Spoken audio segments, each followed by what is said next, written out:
பெருமை பொங்கலை பற்றி சொல்கிறேன். தமிழர் திருநாளாம் பொங்கல் மகிழ்ச்சி பொங்கும் இனிய நாள். உழைப்பின் பெயரை கொண்டாடும் உன்னதமான திருநாள். மார்கழி விடுந்து தை திறக்கும் புதிய நம்பிக்கை பிறக்கும். பழைய கவலை மறந்து புதிய தொடக்கம் தரும் நாள்.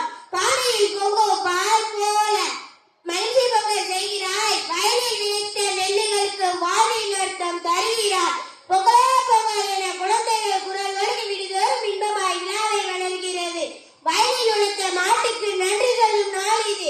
மனிதரோடு உழைக்கும் நண்பன் அது. மனிதன் அறிவித்து மகிழ்ச்சிகள் அழைக்கிறோம். மனிதமும் கருணை நம்பருக்கும் நாள். வாசலில் போடும் கோலங்கள் வண்ணமையான கடவுகள். பொங்கல் பாட்டு கிராமத்தின் இனிமையான இசைகள். சக்கரை பொங்கல் மனத்தின் சந்தோஷம் கருகிறது. உறவுகள் ஒன்றாய் கூடி அன்பு பெருகிறது. தமிழரின் அடையாளம் பொங்கல் திருநாள். உழைப்பு நன்றி ஒற்றுமை என் உயிர் நாள். இந்த இனிய பொங்கல் எல்லோருக்கும் மகிழ்ச்சி தரட்டும். நன்றி, வணக்கம். Wow, what an energetic performance. Very good, ma'am.